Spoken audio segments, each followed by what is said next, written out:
Quand il vient à Jean, alors qu'est-ce qu'il fait à Jean? Il lui montre les choses qui étaient, les choses qui sont et les choses qui sont à venir, sous la forme de symboles. Et il cachette ça. Il dit c'est authentique, c'est une valeur incomparable. Alléluia. Vision de Patmos, l'exposé des 7 ans de l'église, William Marion Branham, page 42.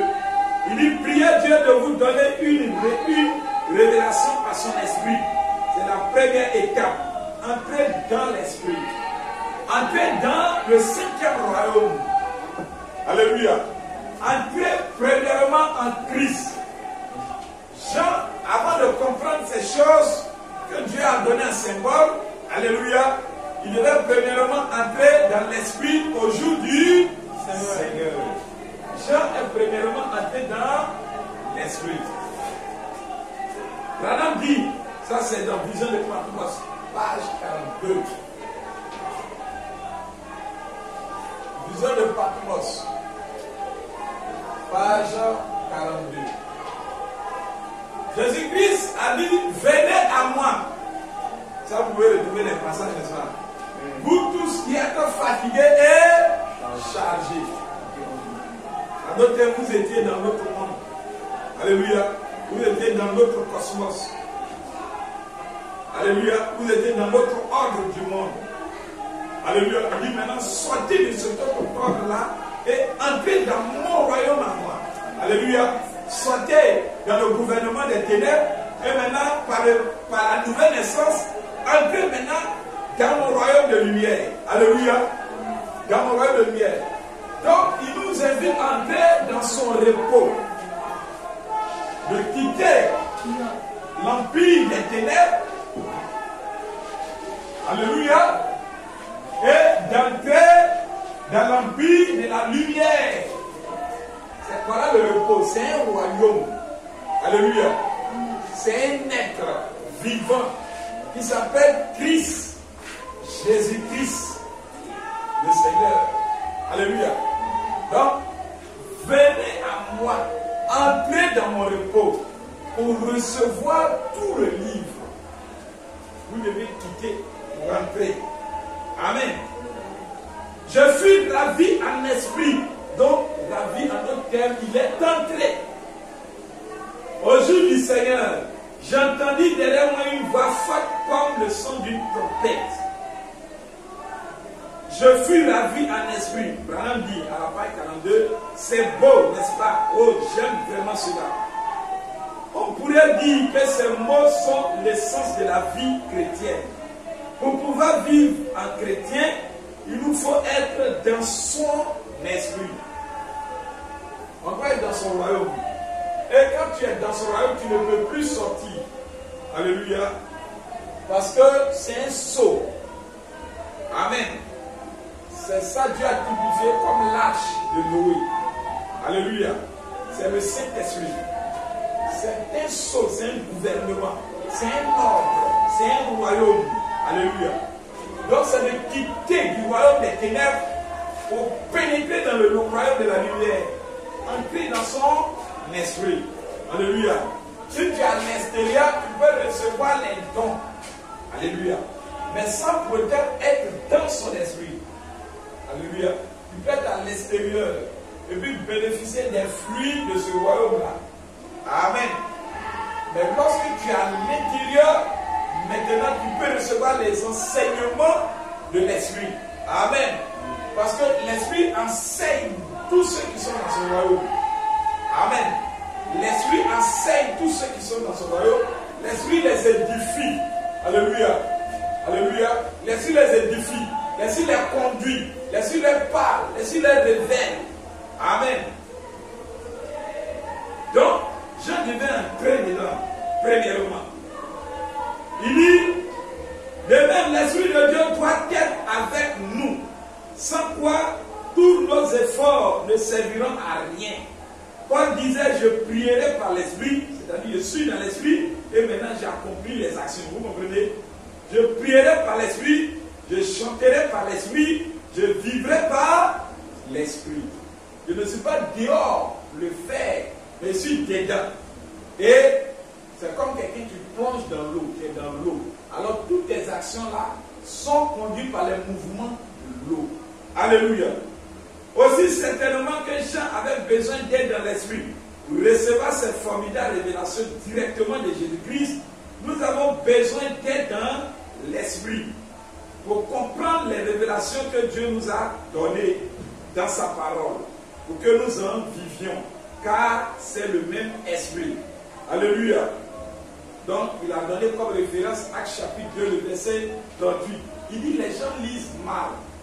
Repentez-vous et soyez baptisés au nom de Jésus, le pardon de vos péchés, et vous recevrez le don du Saint-Esprit. Il dit, et les gens continuent comme ça.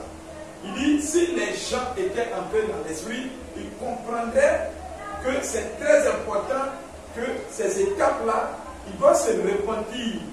Ils ne peuvent pas passer comme ça. Ils doivent premièrement se repentir et c'est l'esprit qui le fait. Alléluia. Ils continuent sans s'arrêter. Ils ne le voient pas. S'ils le voyaient, ils entraient dans l'esprit. Et ils sauront que pour recevoir le Saint-Esprit, ils doivent se repentir. Et ils pensent qu'ils n'ont pas besoin de se repentir. Amen. On va finir. Vision de Patmos. Toujours à la même page 42.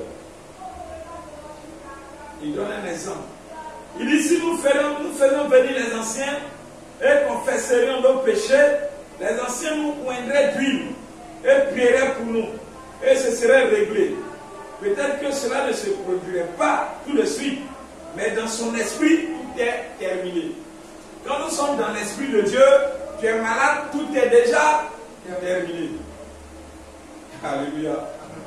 Quel que soit ton problème là, dans son esprit, dans son royaume là, tout est achevé, tout est terminé. Alléluia. Peut-être c'est ton incrédulité là qui va faire que tu vas revenir dessus. Seigneur, je suis malade, Seigneur, je suis... Mais pour Dieu là, c'est fini. Tu es dedans là. Alléluia. Il te débarrasse tout seul de toutes ces choses. Alléluia. Tu avances simplement. Quel que soit tout ce que l'ennemi va charger contre toi. Alléluia. Il y a un halo autour de toi. Il se chargera de repousser toutes ces choses. Parlons un peu du repos. Dans Hébreux chapitre 4, le verset 1, à partir du verset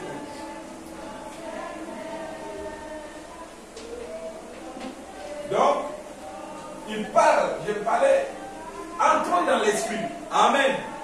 Et on a pris le cas de Jean chapitre 16, ainsi de suite, quand Jésus-Christ a parlé du repos. Bon, on va parler un peu du repos, on va lire quelques passages d'écriture. Craignons donc, Hébreux 4, on va dire du verset 1 jusqu'au verset 11. Amen. Alléluia. Nous devons entrer dans ce repos, mon frère. Amen. C'est très important. Avant de parler des arts des églises, nous devons entrer dans ce repos. Parce que, pourquoi c'est important? Et je suis revenu dessus. Amen. Parce que, nous devons entrer dans ce repos, premièrement, avant de recevoir les révélations. Alléluia. Premièrement, nous devons recevoir le Saint-Esprit. Nous devons entrer dans ce royaume-là. Alléluia. Nous devons entrer. Abraham a donné Actes chapitre 38. Il dit, dans tous les versets, c'est ça qu'il a donné. Il dit, pour entrer dans ce repos-là. Amen. Quand Jean est entré dans ce repos, il a vu le jour du Seigneur. Alléluia. Il a vu le jour du Seigneur. Quand nous sortons dedans, alors toute la parole nous est révélée. Alléluia. Alors le plan de Dieu nous est révélé. C'est obligatoire. C'est comme je rentre dans cette maison, je vois mon ordinateur, je vois tout ce qui est ici. Mais aussi longtemps que je ne rentre pas, je suis dehors là. Alléluia. Est-ce que je sais ce qui s'est passé? Mais dès que tu rentres là, c'est obligé que tu vas voir. Mais si tu veux fermer tes yeux, mais tu vas t'attendre, tu vas dire, ah, il y a mis ici. Il faut mettre ton poids dans votre ventilateur. Tu vois, il y a un ventilateur ici. Alléluia. Tu auras des sens qui vont te mettre en contact avec des choses qui sont dans ce royaume-là. Amen. Craignons donc, tandis que la promesse d'entrer dans son repos subsiste encore, qu'aucun de vous ne paraisse être venu trop tard. Car cette bonne nouvelle nous a été annoncée, aussi bien qu'à eux, mais la parole qui leur fut annoncée ne leur servit de rien, parce qu'elle ne trouva point de foi chez ceux qui l'entendirent. Pour nous qui avons cru, nous entrons dans le repos. C'est là qu'il dit, je jurais dans ma colère, ils n'entreront point dans mon repos, dans mon royaume. Alléluia. Dans le Saint-Esprit, il dit, ils ne vont pas entrer dedans. Alléluia. Or, celui qui n'entre pas dans le repos de Christ, la Bible dit, ils n'auront de repos ni jour, ni nuit. Ceux qui adoreront la paix et son image. Donc, si tu n'es pas scellé à l'intérieur en Christ, alors tu seras scellé à l'extérieur, dans le royaume de Satan, ceux qui n'auront pas de repos.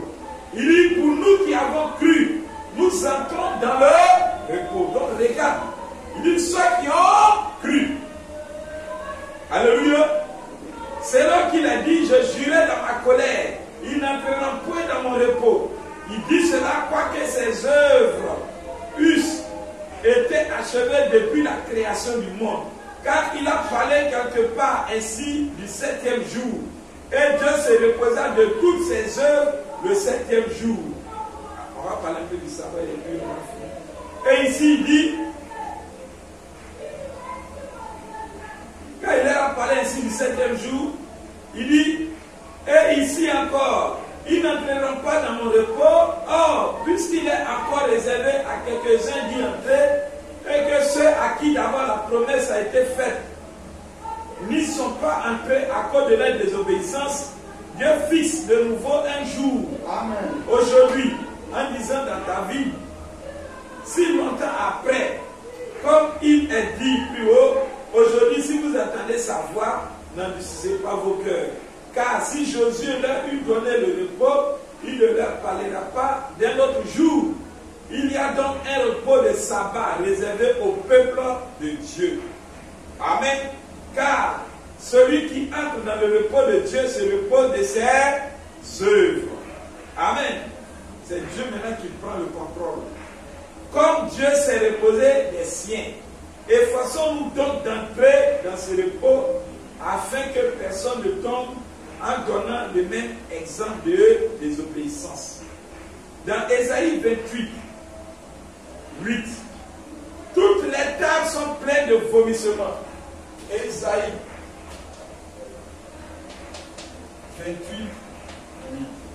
Donc nous sommes en train de parler de l'usine de Patmos comme soubassement avant de parler des âges. Très important.